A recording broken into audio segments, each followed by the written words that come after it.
In these problems, we want to determine any values of x that might make our expressions undefined. If we find one that creates an undefined situation, then that x would be not allowed to be plugged in to the expression. So take 2 over x minus 3. If we were to have 2 divided by 0, that would result in an undefined answer. And so we want to ask ourselves, when could that denominator be 0?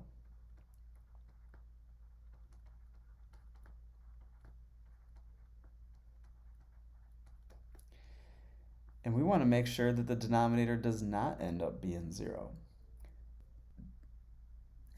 I believe that if x was a 3, then that would result in an undefined answer.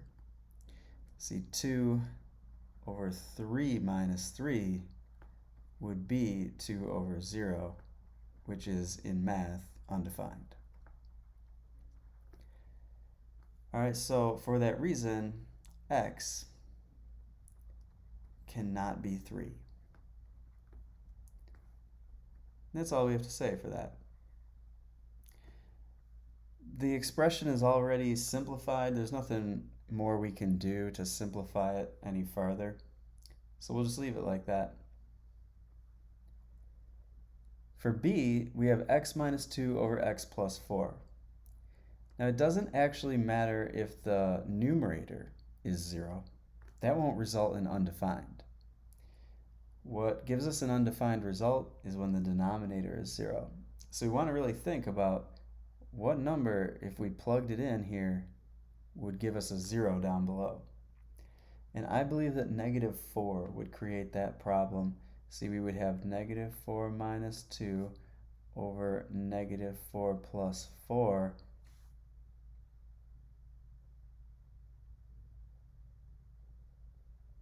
But negative 4 plus 4 makes 0. So we'll have negative 6 over 0, but that's undefined.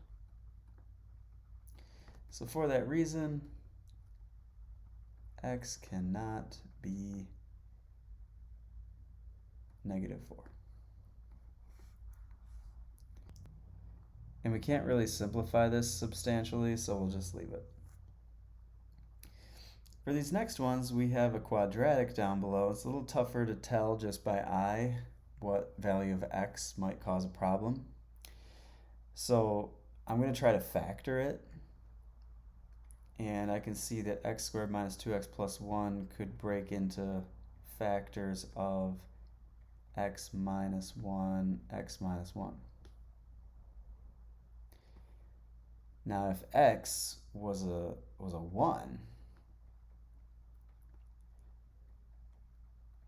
then the denominator will be 0.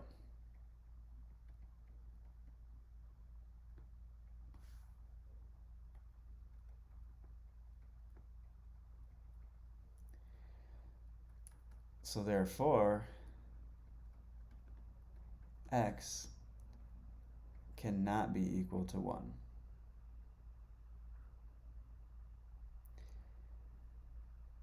And this can't really be simplified, so we'll leave it.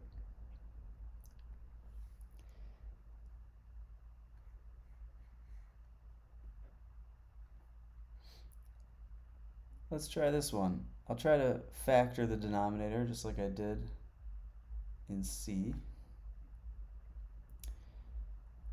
I'm going to pull a 2 out front. That's the GCF of the whole thing. That helps me get my quadratic down to an easier to manage form. And let's see, we'll have x over 2 times x minus 4, x minus 1. All right, so with this one, we see that there are 2 opportunities to create a 0 in the denominator. See, if x minus 4 is 0, or or x minus 1 is 0, then the expression is undefined.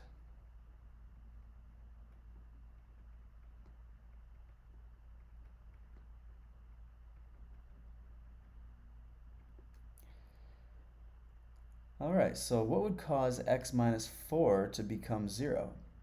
Well, I think if x was 4, that would be a problem, because you'd have 4 minus 4, which would be 0, and then you'd be multiplying by a 0, and your denominator would end up 0. So we know that x cannot be 4. And also, if x were to be a 1, that would be a problem as well.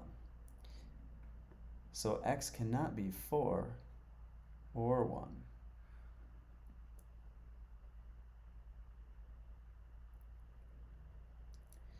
All right. There's 2 more here. Let's see what we can do with these. I'm going to factor. I'll pull out the common x on top. So we'll have x times x minus 2. And here we'll have x plus 2x minus 2. That's a difference of perfect squares there. And now we have to decide what values of x would cause a problem here. And there's 2 possibilities. We see that here, if x was negative 2, that would cause a problem. And over here, if x was positive 2, that would cause a problem as well. But we also notice that we can cancel this factor with that factor down below. And so that allows us to rewrite the rational expression into a nicer, simpler form, x over x plus 2. However, when it comes to deciding what values x can't be, we have to base it on the original. It's like, what would cause a problem with the original expression? And for the original expression, we determined that x cannot be negative 2 or 2. And we're going to stick with that even though we simplified it into this new, simpler form. Okay, so x over x plus 2, but x cannot be negative 2 or 2. Here we've got an interesting one, 4 minus x on top and x minus 4 on bottom. So we can see that x can't be 4. And we also see that there's another possibility for a 0 to be created. And so one option for this is to just plug in numbers until you find the one that causes a 0 to come up. So one way to do it is to just plug in numbers until you arrive at something which creates a 0. But we can also use the technique of algebra on this problem. So the way we would do that is to say that we need to make sure that the factor of 3x minus 2 does not end up being 0. So how do we determine this through algebra? We want to undo what's happening to the x, undo it on both sides. We'll find that 3x cannot be 2. Then we'll divide by 3 to reveal that x cannot be 2/3. So x cannot be 2/3, and it cannot be 4 either.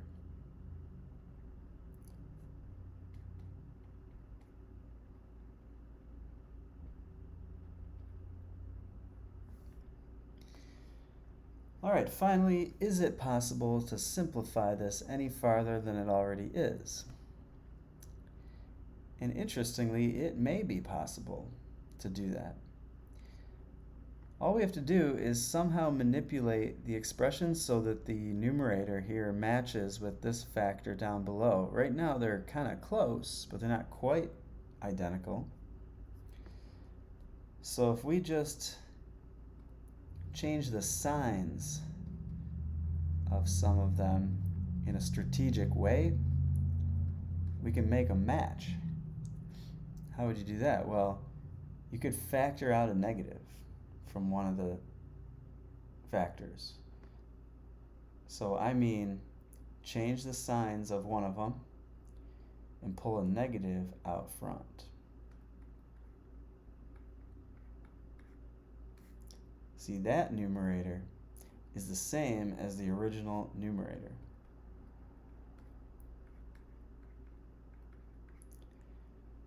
And if I were to redistribute the negative in, we would find that it would return to what it was originally.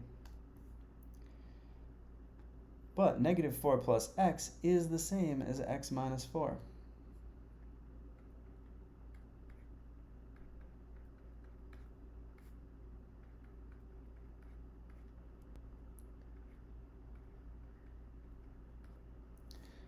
So those factors are actually cancelable.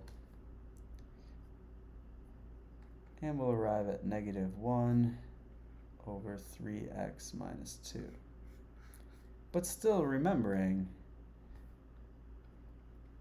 that x cannot be 4 and it cannot be 2/3.